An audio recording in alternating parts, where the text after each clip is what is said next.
Picture this, it's about 5:30 in the morning, the kind of stillness you only get in the high desert of Arizona, where the air is so crisp it feels like it's cleaning out your lungs with every breath. And I'm standing there on the back porch of the ranch house my great-grandfather built with his own two hands back in the 20s, just watching the sky turn that bruised shade of purple before the sun hits the canyon walls. When my phone starts screaming at me, I pick it up, thinking it's a late-night emergency call from a station, but instead, it's a 911 dispatcher with a voice like sandpaper telling me they've got a report of quote, hostile transient, quote, trespassing on private property at my exact coordinates, and that I need to vacate the premises before units arrive to initiate an arrest. I actually had to set my coffee down because I started laughing so hard I thought I'd choke, and I just leaned back against the cedar post and said, quote, Tracy, is that you on dispatch? It's Miller. Yeah, Miller Vance. Tell whoever's peering through their Swarovski binoculars over at the estates that Deputy Sheriff Vance is exactly where he's supposed to be, and if they want me off my own porch, they're going to need a much bigger badge than the one I'm wearing. End quote. I looked over toward the fence line where the desert scrub meets the perfectly manicured neon green lawn of the quote, oasis at Canyon Rim, quote.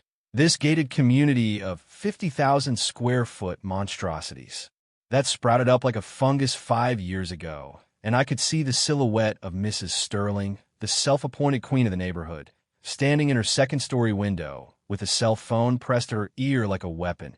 And that was the moment I knew my peaceful retirement back to the family land was officially over. You see, I'm 48 years old, and after 25 years of working everything from highway patrol to undercover narcotics, all I wanted was to come back to these 160 acres of red dust and sagebrush, raise a few head of cattle, keep some bees, and maybe forget what the inside of an interrogation room smells like. But the world has a funny way of following you. My property is a slice of the old world, a place where the wind smells like rain and creosote. But for the people living in the oasis, it was an quote, eyesore, quote, that was quote, depreciating their investment, quote. Or at least that's what Victoria Sterling told me the first time she marched across my dirt driveway in 4-inch heels, looking like she was ready to sue the sun for being too bright. She's the kind of woman who mentions her quote, architectural heritage, quote, background every 3 minutes and treats the Homeowners Association like it's a sovereign nation with its own nuclear arsenal. And her husband, Marcus, owns the very firm that built those McMansions, so they've got this vested interest in making sure everything looks like a glossy brochure, even if that means erasing a century of history next door.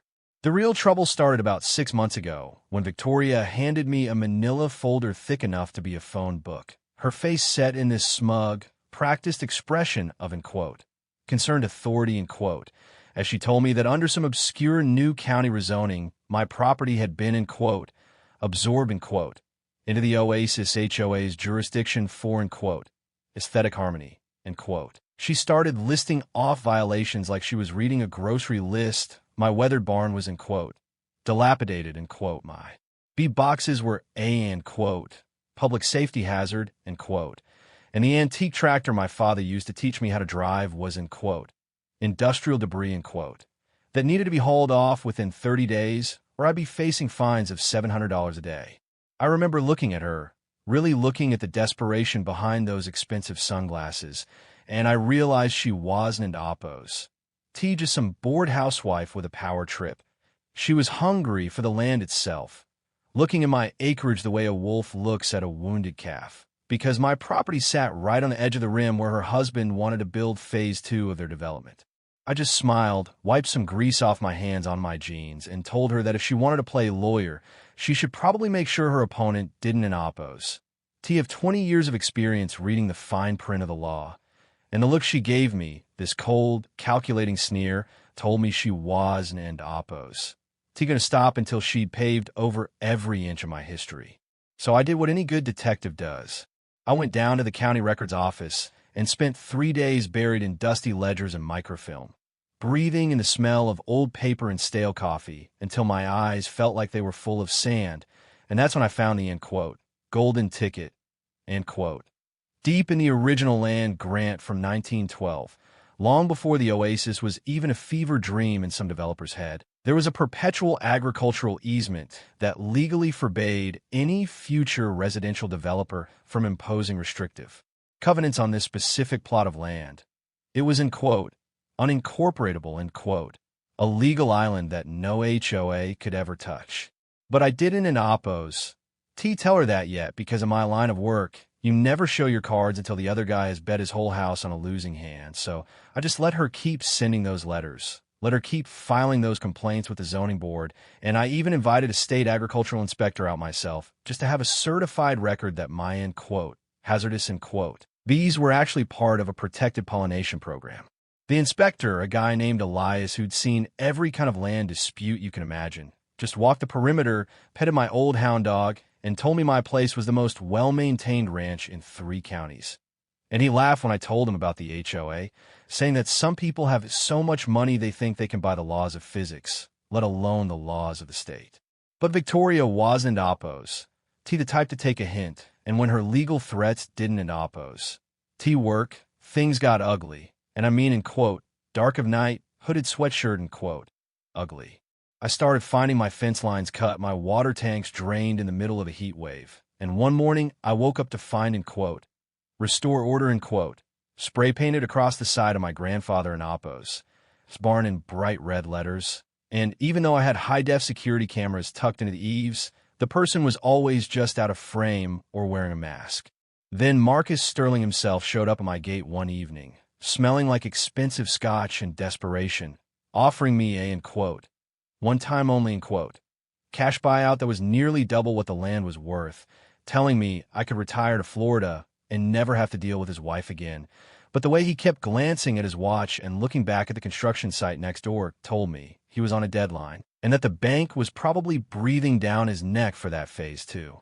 Expansion. I told him my family's bones were buried in this dirt, and you can oppose.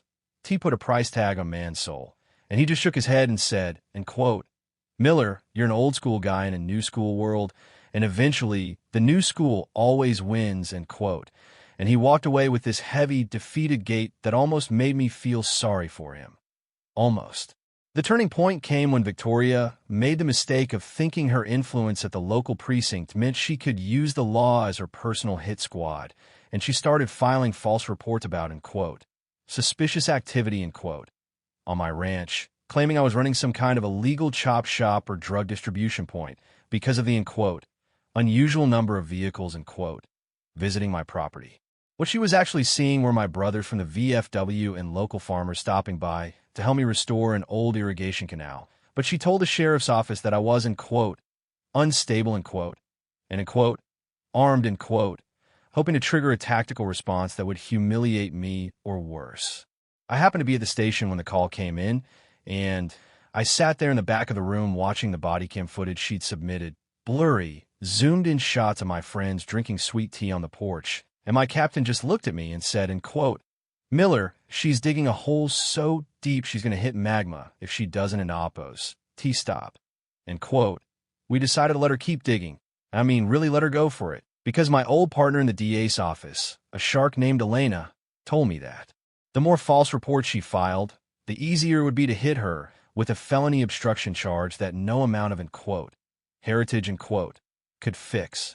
But the real, end quote, end quote, moment, the kind that makes you want to stand up and cheer, happened when I started looking into the HOA's own financial records, which Victoria had been keeping under lock and key like they were the crown jewels.